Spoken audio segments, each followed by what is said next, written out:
반갑습니다. 성도 여러분. 3월 14일 화요일 부산진 오늘의 묵상입니다. 오늘 저희가 함께 나누신 말씀은 마태복음 21장 1절부터 11절까지의 말씀입니다. 그들이 예루살렘에 가까이 가서 감람산 벳박에 이르렀을 때에 예수께서 두 제자를 보내시며 이르시되 너희는 맞은편 마을로 가라. 그리하면 곧 메인 나귀와 나귀 새끼가 함께 있는 것을 보리니 풀어 내게로 끌고 오라. 만일 누가 무슨 말을 하거든 주가 쓰시겠다 하라. 그리하면 즉시 보내리라 하시니 이는 선지자를 통하여 하신 말씀을 이루려 하심이라. 일렀으되 시온 딸에게 이르기를 내 왕이 내게 임하나니 그는 겸손하여 나귀 곧 멍에 매는 짐승의 새끼를 탔도다 하라 하였느니라. 제자들이 가서 예수께서 명하신 대로 하여 나귀와 나귀 새끼를 끌고 와서 자기들의 겉옷을 그 위에 얹음에 예수께서 그 위에 타시니 무리의 대다수는 그들의 겉옷을 길에 펴고 다른 이들은 나뭇가지를 베어 길에 펴고 앞에서 가고 뒤에서 따르는 무리가 소리 높여 이르되 호산나 다윗의 자손이여 찬송하리로다. 주의 이름으로 오시는 이여 가장 높은 곳에서 호산나 하더라. 예수께서 예루살렘에 들어오시니 온 성이 소동하여 이르되 이는 누구냐 하거늘 무리가 이르되 갈릴리 나사렛에서 나온 선지자 예수라 하니라. 아멘. 중세시대를 배경으로 하는 영화나 드라마에서 왕이 등장할 때 그 왕이 등장하는 모습을 보면 방파르가 울리고 수많은 군대와 기병들이 행진을 하고 화려한 마차들과 함께 왕이 등장합니다. 이 세상의 왕은 화려함과 힘으로 세상을 다스리고 그 권력 앞에 일반 백성들은 왕을 환호하기도 하고 왕의 권력 앞에 엎드립니다. 그런데 오늘 주님께서 보여주신 모습은 초라하기 그지없습니다. 아직 짐도 메어보지 못한 어린 나귀가 성인 남자를 태웠으니 그 걸음걸이가 힘차기는커녕 한 발 한 발 내딛는 것이 위태로웠을 것입니다. 주님이 앉은 자리는 황금색의 화려한 안장이 아니라 제자들이 급히 겉옷을 벗어 얹어 놓았을 뿐이었습니다. 하지만 분명 왕의 행차였습니다. 세상의 왕이 아니라 이 세상 모든 것들을 구원하실 세상의 방식이 아닌 하나님의 방식으로 구원할 왕이었습니다. 예수님께서 이렇게 어린 나귀를 타고 예루살렘에 입성하시는 것은 스가랴 선지자의 예언을 성취하기 위함이었습니다.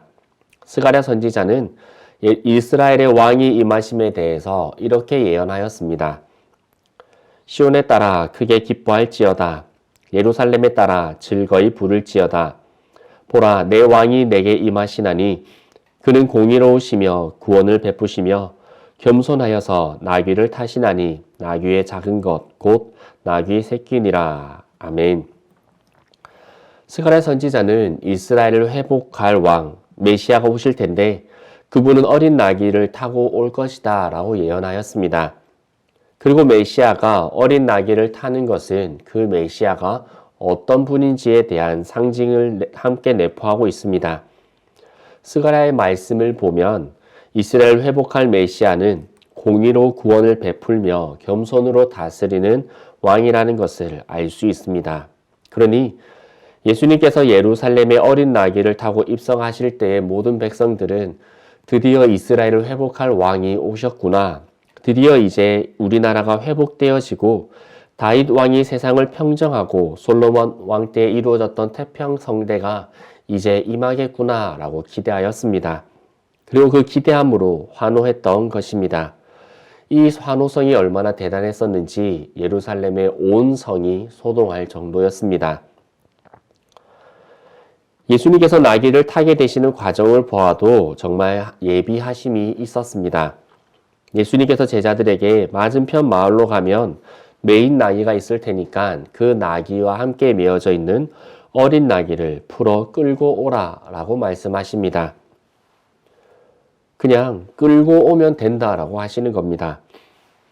그런데 만약 주인이 왜 어린 나귀를 데려가냐라고 물으면 주가 쓰시려고 그런다라고 말을 하면 그냥 보내줄 것이다 라고 말씀하십니다. 그런데 정말 그렇게 되었습니다. 예수님께서 어린 나귀를 타고 예루살렘에 입성하시는 과정을 보면 누가 보더라도 예언의 성취요, 하나님의 섭리였습니다. 그런데 왜 그들은 예수님의 공의와 겸손을 따르지 않는 삶을 살았을까요? 자신들의 바람대로 예수님께서 로마를 물리치고 예루살렘의 새 왕으로 등극하지 않자 그들은 그 기대와 비례하여 실망감으로 예수님을 조롱하고 침을 뱉고 뺨을 때렸습니다. 예수를 석방해 줄 바에는 차라리 살인자를 풀어주라고 그들은 소리쳤습니다. 그리고는 여전히 자신들의 욕망과 세상의 삶을 위한 인생을 살아갔습니다. 요한일서 2장 16절에 말씀해 보면 육신의 정욕, 안목의 정욕, 이생의 자랑을 위해 그들은 여전히 살아갔던 것입니다. 무엇이 그들로 하여금 예루살렘에 입성하시는 예수님에 대한 환호와 십자가의 길을 가시는 예수님에 대한 조롱이라는 극과 극의 모습을 나타내게 하였을까요?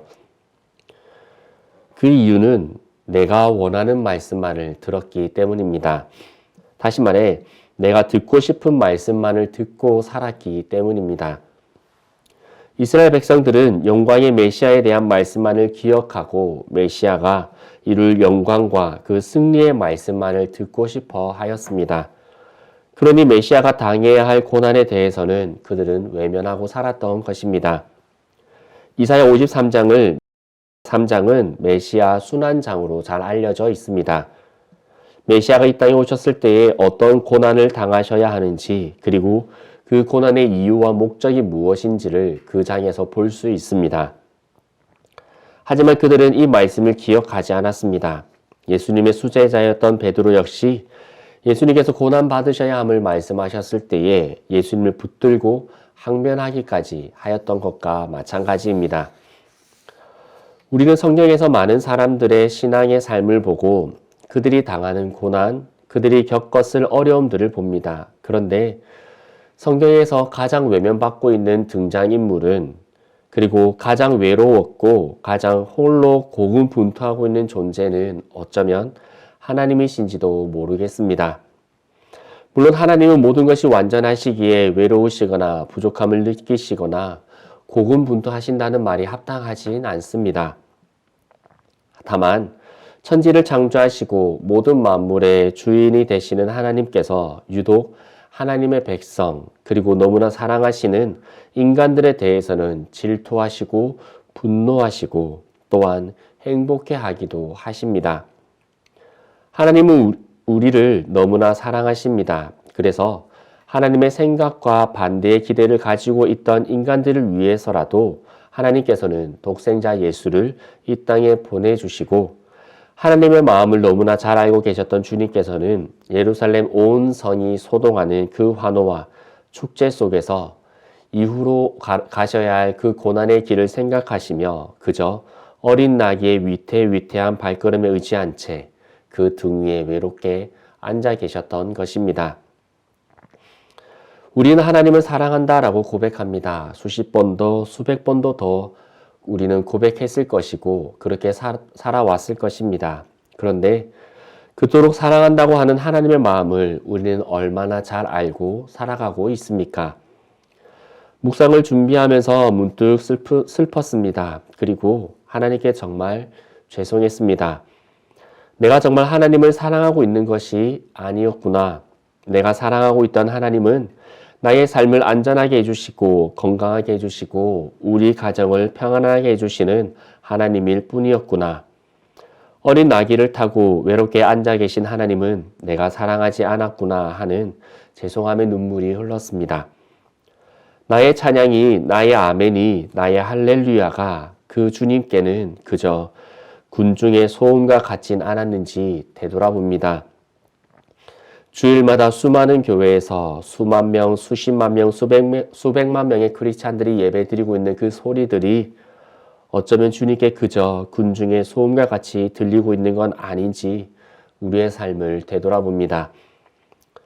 어쩌면 지금도 어린 나귀 위에 홀로 외롭게 앉아 계신 주님을 다시 사랑하는 우리가 되기를 원합니다.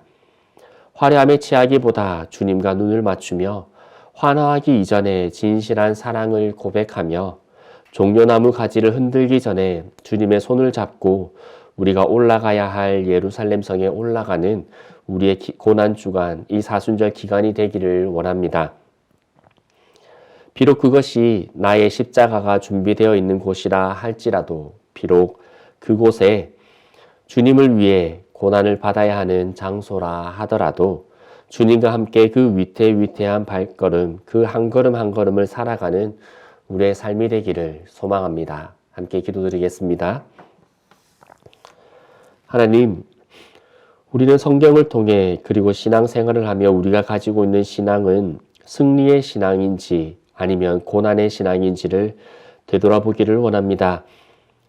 물론 주님을 믿는 자들에게는 100배, 60배, 30배의 결실을 맺게 해주시고 들어가도 복을 받고 나가도 복을 받으며 내 시작은 미약하였으나 내 나중은 심히 창대하리라 말씀하여 주셨지만 주님께서 살아가셨던 삶에는 그 어떤 것도 잊지 않았던 것을 우리는 기억합니다.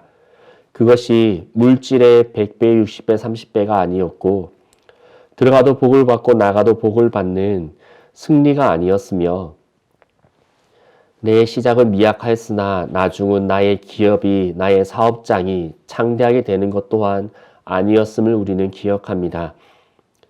100배, 60배, 30배의 영원히 살아나는 결실을 주님께서는 원하며 살아가셨고 들어가도 하나님의 백성들이 말씀을 받고 나가도 하나님의 백성들이 말씀을 받는 인생을 위해 휘장을 찢으셨으며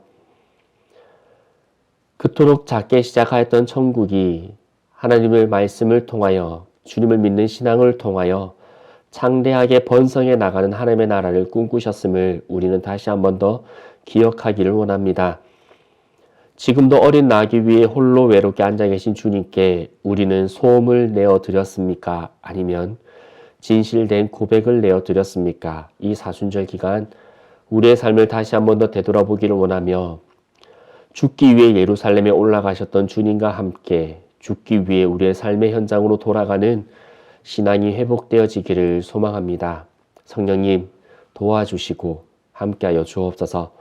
예수 그리스도 이름으로 기도드리옵나이다. 아멘.